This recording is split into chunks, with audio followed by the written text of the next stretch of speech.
الحمد لله حمدا كثيرا طيبا مباركا فيه والصلاة والسلام على محمد رسول اللہ صلی اللہ علیہ وسلم۔ عزیز ساتھیوں، پیارے بھائیوں، جیسا کہ گزشتہ کچھ دنوں سے میں آپ حضرات کی خدمت میں قسط وار ملک کے آزادی میں مسلمانوں کا اہم رول، اہم کردار کس طرح سے رہا ہے اس عنوان پر بات کر رہا ہوں۔ گزشتہ دنوں میں آپ حضرات نے مسلم مہیلاؤں کا وہ کردار، وہ قربانی کا جذبہ جو ملک کو آزاد کرانے کے لیے جس طرح کی قربانی انہوں نے پیش کی، تو یہ ساری باتیں میں آپ کی خدمت میں عرض کرنے کی کوشش کی تھی۔ عزیز ساتھیوں، ایسے تو ہر طبقہ مسلمانوں کا ملک کی آزادی کے لیے بڑھ چڑھ کر کے حصہ لے رہا تھا، کیسے بھی کر کے ظالم حکمرانوں کو ملک سے باہر کرنا، ملک سے بھگانا، یہی ان کا ٹارگٹ، یہی ان کا مقصد، یہی ان کے روز مرہ کا معمول بن گیا تھا۔ اسی وجہ سے بچے، بوڑھے، جوان، سب لوگوں کے ذہنوں میں، سب کے دل و دماغ میں یہی بات تھی کہ کیسے بھی کر کے انگریزوں کو بھارت سے کیسے واپس کرایا جائے، کیسے یہاں سے انہیں نکال دیا جائے، ان ظالم حکمرانوں کو کہاں، کس طرح سے، کس ترتیب سے یا کس طرح کی قربانی سے ان کو اس ملک سے باہر کر سکتے ہیں۔ یہی ترتیبیں، یہی پلان، یہی منصوبے، یہی قربانیاں، یہی ہر وقت، ہر لمحہ یہی فکر، یہی تڑپ۔ خصوصاً مسلم طبقہ تو اس میں اتنا زیادہ بڑھ چڑھ کر کے حصہ لے رہا تھا کہ اتنی ساری قربانیاں مسلمانوں کے گھروں میں تھی کہ وہ انداز بیاں سے باہر ہیں۔ بچے بھی، چھوٹے چھوٹے بچے جن کے ذہنوں میں ملک کی محبت، ان کے دلوں میں ملک کی محبت اتنا زیادہ تھی، وہ انگریزوں کو مار بھگانے کے لیے منصوبے بناتے تھے، آپس میں بات چیت کرتے تھے، بڑی بڑی باتیں، بڑی بڑی قربانیوں کی باتیں ان کے ذہنوں میں۔ ایسے میرے معزز ساتھیوں، چھوٹے چھوٹے بچوں کے ذہنوں میں بھی 8 سالہ، 10 سالہ، 12 سالہ بچے بھی ملک کی آزادی کی باتیں کرتے تھے۔ آپ کو معلوم ہونی چاہیے، حضرت قاسم نانوتوی رحمہ اللہ انہیں جزائے خیر دے، ان کی قبر کو اللہ نور سے منور فرمائے، ہزار رحمتیں اللہ ان کی قبر پر نزول فرمائے۔ قاسم نانوتوی رحمہ اللہ نے دیکھا آنے والی نسل کے دل و دماغ میں ملک کی محبت، ملک کی اہمیت، ملک کے لیے مر مٹنے کا جذبہ پیدا کرنے کے لیے ضروری ہے کہ کوئی ایسا ادارہ، کوئی ایسا تعلیم گاہ شروع کیا جائے جس میں خصوصیت کے ساتھ ملک کی اہمیت اور ملک کی محبت ان کے دلوں میں پیدا کیا جا سکے۔ تعلیم کے ذریعے سے، تربیت کے ذریعے سے آنے والے دنوں میں انگریز ظالموں کی حکمرانی کے خلاف جنگ کر سکیں، ان سے مقابلہ کر سکیں، ان کی سوچ و وچار کے اور ان کے نہج حکومت کے خلاف جنگ و جدال کر سکیں۔ ایسی آنے والی نسل کو تیار کرنے کے لیے آپ نے مدرسے کی بنیاد رکھی جس کا نام دارالعلوم ہے، جو دیوبند میں قائم ہے، آج بھی الحمدللہ، انشاءاللہ قیامت تک قائم رہے گا۔ عزیز ساتھیوں،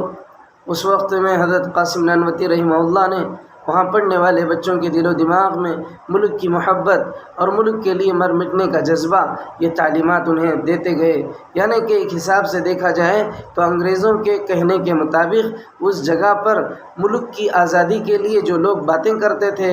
جنگوں میں شریک ہوتے تھے، ملک کی آزادی کے لیے جو لوگ ذہن سازی کرتے تھے، ایسے سب لوگوں کو وہ کرانتیکاری کہتے تھے۔ گویا کہ اس مدرسے میں کرانتیکاریوں کو ٹرین اپ کیا جا رہا تھا۔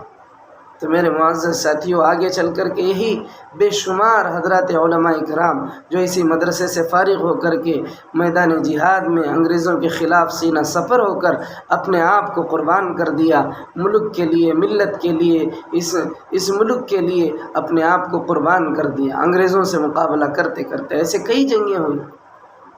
علماء کرام کو اتنا ستایا گیا، تاریخ کے اندر اتنی قربانی کسی نے نہیں دی ہوگی۔ بہرحال میرے معزز ساتھیوں، ایسے بچوں کو ذہنی طور پر، دماغی طور پر ملک کی محبت ان کے دلوں میں پیدا کرنے کے لیے حضرت نے بچپن ہی سے اس کے لیے ترتیب بنائی تھی۔ اور اس کے علاوہ بھی ایسے بے شمار واقعات ہیں۔ ایک ننھا منا بچہ جس کا نام روشن تھا، ایک اسکول میں پڑھ رہا تھا، انگریز وہاں ٹیچر کا کام کرتا تھا۔ بچوں کو پڑھانے کے دوران میں اس ظالم نے یوں کہا بچوں سے مخاطب ہو کے کہ بچوں، تمہارے باپ دادا یعنی تمہارے بڑے ہم سے لڑ رہے ہیں اور کہہ رہے ہیں کہ ہم ملک چھوڑیں، یہ ملک تمہارا ہے، ان کا خیال ہے کہ ہمیں ملک سے باہر کر دینا چاہیے۔ اور ہمیں کیسے بھی کر کے ملک سے باہر کرنے کے لیے جنگیں اور اسی طرح کے بہت سارے منصوبے پلانے بنا رہے ہیں۔ تو یہی بات جاری تھی۔ ایک 8 سالہ بچہ روشن نامی کھڑا ہوا اور کھڑے ہو کر کے کہنے لگا کہ استاذ محترم، اگر بات ایسی ہے، اگر ہمارے بڑے یہ بات کہہ رہے ہیں تو بات سچ ہی تو کہہ رہے ہیں، یہ ملک ہمارا ہے اور تم باہر سے آئے ہوئے ہو، تمہیں ہمارا ملک چھوڑ کے اپنے ملک واپس جانا چاہیے۔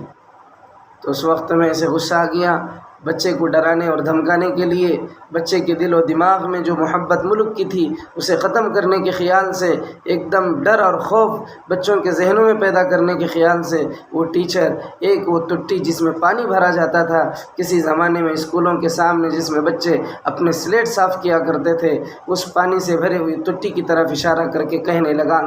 انگریز ٹیچر، اگر تم کو ہمیں اس ملک سے باہر کرنا ہے تو پھر تم کو اس کے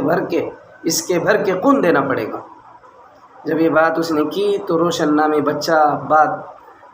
بڑھاتے ہوئے کہنے لگا، اگر اس کے بھر کے خون دینے سے اگر تم میرا ملک چھوڑتے ہو تو پھر اس کے لیے کسی اور کی کیا ضرورت ہے؟ ٹیچر صاحب، اس کے لیے تو میں اکیلا کافی ہوں، اگر میں اس کے بھر کے خون دے دوں تو کیا تم میرا ملک چھوڑ کے اپنا ملک واپس چلے جاؤ گے؟ کیا میرے ملک کو آزادی